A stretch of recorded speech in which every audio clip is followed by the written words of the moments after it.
Assalamualaikum warahmatullahi wabarakatuh. Sebelumnya, saya sampaikan terima kasih kepada dosen pengampu mata kuliah Bahasa Indonesia yang sudah meluangkan waktu untuk melihat video saya sehingga dapat melakukan penilaian tugas akhir semester 3 ini. Perkenalkan, nama saya India Chandra Nur Aini dari Akuntansi kelas 3A. Dan di sini saya akan memaparkan sedikit materi terkait artikel populer dan juga akan membahas satu artikel populer yang sudah saya buat terkait dengan berita yang akhir-akhir ini sedang banyak dibahas.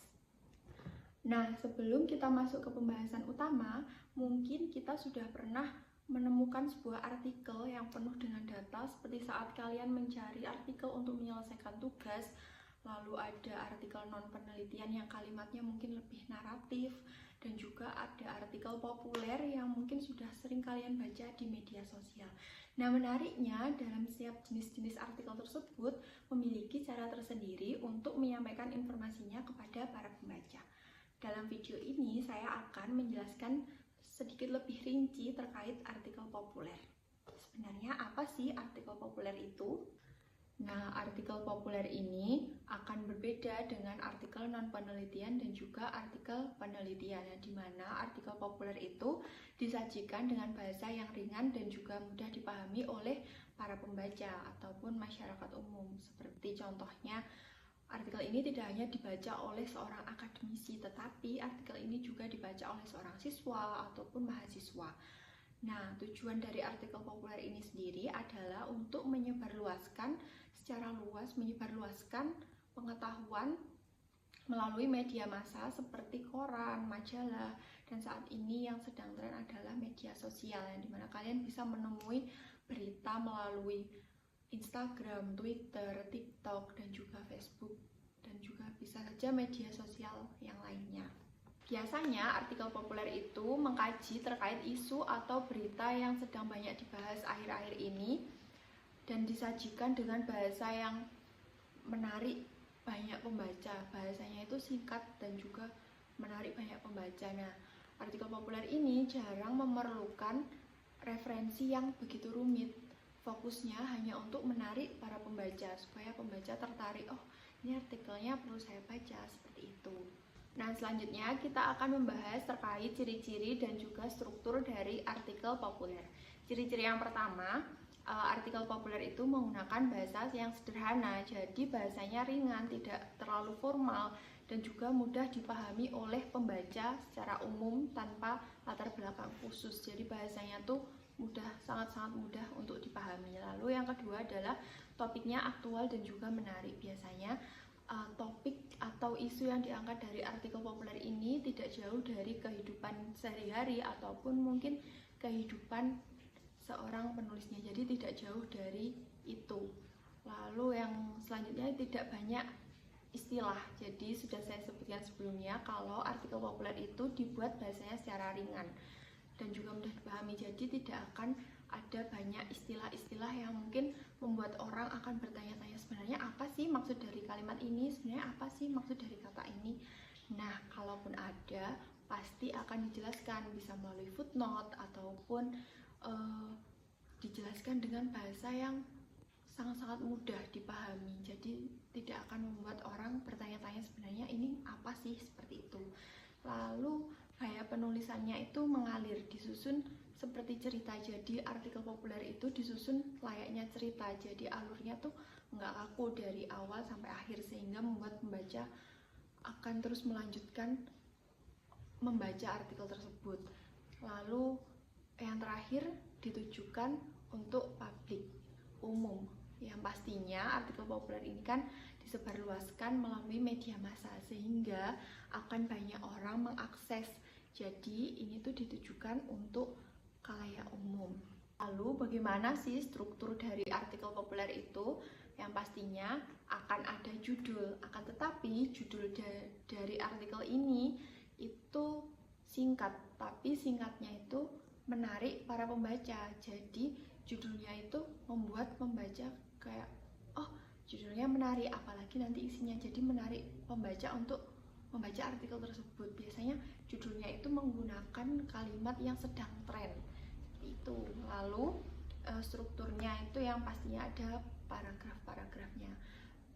atau isi-isi dari artikel tersebut. Nah, isi dari artikel tersebut di paragraf utama dibuat semenarik mungkin sehingga ketika seorang pembaca membaca artikel tersebut pada paragraf pertama langsung berpikir, oh, artikelnya sangat menarik, seperti itu. Sehingga pembaca tuh langsung, aku ingin membaca artikel ini dari awal sampai akhir, sehingga dibuat semenarik mungkin. Nah, biasanya di paragraf pertama itu dibuat mengikuti tren atau membahas terkait fakta-fakta unik, ataupun bisa juga cerita singkat yang mungkin sudah pernah dialami oleh penulisnya. Jadi dituangkan dalam artikel tersebut sehingga ketika orang membaca, oh ya, saya tertarik dengan artikel ini, jadi saya akan membacanya. Seperti itu. Setelah saya menjabarkan terkait dengan pengertian artikel populer, ciri-ciri artikel populer, strukturnya, nah selanjutnya saya akan membahas terkait artikel populer yang sudah saya buat sebelumnya. Mungkin saya sudah membuat artikel ini sekitar 4 atau 5 minggu yang lalu untuk pemenuhan tugas. Nah, dalam video ini saya akan membahasnya lagi. Artikel populer yang saya buat mengutip dari berita yang sedang banyak dibahas terkait dengan kasus penculikan anak. Mungkin dari kalian sudah melihat beberapa berita dari platform ataupun televisi terkait dengan kasus hilangnya anak. Nah, yang saya ambil, yang saya angkat untuk saya jadikan artikel populer adalah kasus hilangnya anak Alvaro. Judul dari artikel populer yang sudah saya buat adalah kasus anak hilang Alvaro, dampak sosial dan teknologi dalam pencegahan dan juga penanganannya. Nah, sebelumnya saya akan ceritakan terlebih dahulu terkait dengan latar belakang hilangnya Alvaro tersebut.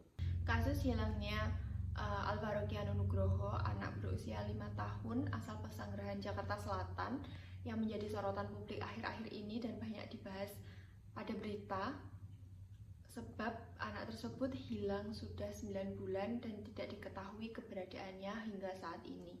Nah, kasus ini awalnya terjadi pada tanggal 6 Maret tahun 2025, di mana saat ia hendak melaksanakan sholat maghrib di masjid, namun sejak saat itu Alvaro dinyatakan hilang hingga saat ini. Upaya pencariannya sudah dilakukan secara luas, akan tetapi mengalami beberapa kendala. Nah, kendala utamanya adalah pada bukti atau rekaman CCTV yang ternyata terhapus setiap harinya, sehingga menghambat pihak kepolisian untuk menemukan anak tersebut. Sehingga pihak kepolisian hanya mengandalkan saksi-saksi dan juga informasi dari pihak kerabat ataupun keluarga dan juga masyarakat sekitar terkait hilangnya anak tersebut. Nah, yang akan dibahas pertama adalah dampak sosial. Kenapa sih pengawasan dan juga kepedulian lingkungan itu penting dalam kasus anak hilang seperti ini? Nah, salah satu penyebab hilangnya Kiano adalah kurangnya pengawasan dari orang tua dan juga lingkungan di sekitarnya. Nah, faktor-faktor tersebut bisa muncul ketika orang tua terlalu sibuk dengan urusannya sehingga pengawasan terhadap anaknya itu berkurang. Nah, kalau untuk lingkungan sekitar biasanya memiliki sikap yang individualis sehingga kurang atau bahkan sama sekali tidak memperhatikan terhadap lingkungan di sekitarnya. Yang mungkin dulu masih terawung ya, satu sama lain masih saling kenal, saling ngobrol. Nah, mungkin saat ini sikap individualisnya itu semakin tinggi sehingga ketika anak lepas pengawasan dari orang tua, lingkungan sekitar pun juga tidak peduli. Nah, faktor lain yang menyebabkan Kiano susah untuk ditelusuri jejaknya adalah hilangnya CCTV-nya hilang setiap harinya secara otomatis. Nah, itu faktornya adalah kurangnya fasilitas dan juga penjagaan. Seperti itu. Oleh sebab itu, penguatan peran orang tua dan juga peran lingkungan sekitar untuk tidak memiliki sikap individualis juga akan menjadi kunci utama untuk mencegah kasus anak hilang. Atau bisa melalui sharing-sharing melalui komunitas peduli anak seperti itu, untuk bagaimana sih pencegahannya atau mungkin pengawasan seperti apa yang baik supaya anak aman dari penculikan. Lalu yang selanjutnya adalah peran lingkungan dalam mencegah kasus anak hilang. Nah, lingkungan sosial ini sendiri memiliki peran penting sebagai sistem pengawasan terhadap sistem pengawasan tambahan bagi anak. Nah, orang tua sangat dianjurkan untuk membangun relasi di antar lingkungan sekitar agar atau supaya saling mengenali satu sama lain dan juga bisa saling menjaga anak secara bersama-sama. Nah, ini penting untuk menciptakan rasa aman dan juga kewaspadaan terhadap potensi ancaman seperti penculikan anak.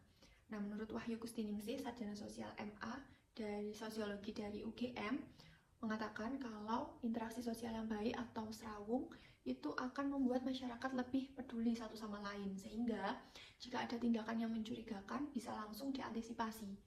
Seperti itu. Nah, lalu untuk teknologi yang berkembang dan gaya hidup individualis itu malah justru akan membuat orang kehilangan rasa kepedulian satu sama lain. Pembahasan yang selanjutnya adalah dampak psikologis yang dialami oleh keluarga korban. Tentunya dari kasus hilangnya anak Kia Alvaro Kiano Nugroho ini pastinya akan membuat keluarga mengalami kesedihan yang berkepanjangan, rasa penyesalan, dan juga kecemasan terhadap lingkungan sekitar. Nah, dampak-dampak tersebut dapat ditanggulangi atau dikurangi dengan dukungan ya pastinya, dengan dukungan yang melibatkan pihak keluarga, lembaga sosial, dan juga komunitas supaya dampak negatif ini dapat diminimalisir dan masyarakat kembali pulih. Lalu kita akan masuk ke pembahasan yang paling terakhir, yaitu dari sisi teknologi, yaitu pentingnya teknologi CCTV dan juga media sosial. Dalam kasus ini, penggunaan teknologi modern seperti CCTV, pelacakan digital, dan juga media sosial memainkan peran penting dalam kasus pencarian dari penculikan anak yang hilang.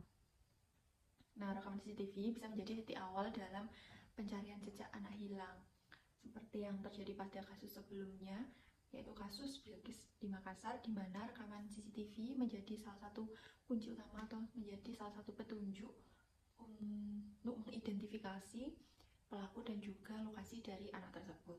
Nah, media sosial juga menjadi alat yang efektif bagi pelaku yang digunakan untuk menawarkan anak yang diculik, atau bahasa jeleknya adalah jual beli anak hasil penculikan. Lalu untuk sisi positifnya itu dimanfaatkan oleh pihak kepolisian untuk menyebarkan informasi dan juga mengumpulkan laporan dari publik atau laporan dari masyarakat sekitar melalui media sosial. Tetapi penggunaan teknologi juga mengalami hambatan atau kendala teknis seperti CCTV yang mungkin dalam kasus Alvaro ini rekaman CCTV-nya terhapus secara otomatis setiap harinya, jadi bisa menghambat pencarian. Lalu minimnya pemanfaatan pelacakan digital juga menjadi salah satu tantangan, yang dimana karena belum semua wilayah dan juga aparat kepolisian memiliki akses atau kemampuan untuk menggunakan teknologi canggih semacam GPS tracking atau aplikasi pelacakan yang cepat. Nah, di sisi lain, teknologi modern juga membuka potensi besar dalam pencegahan kasus anak hilang. Deteksi dini melalui aplikasi pelaporan cepat memungkinkan masyarakat atau warga melaporkan kasus hilangnya anak dengan cepat dan juga mudah tersebar secara luas, sehingga respon dari aparat bisa lebih cepat dan juga terkoordinasi. Lalu platform digital juga memungkinkan edukasi dan juga kampanye atau sharing-sharing terkait keamanan anak yang lebih masif.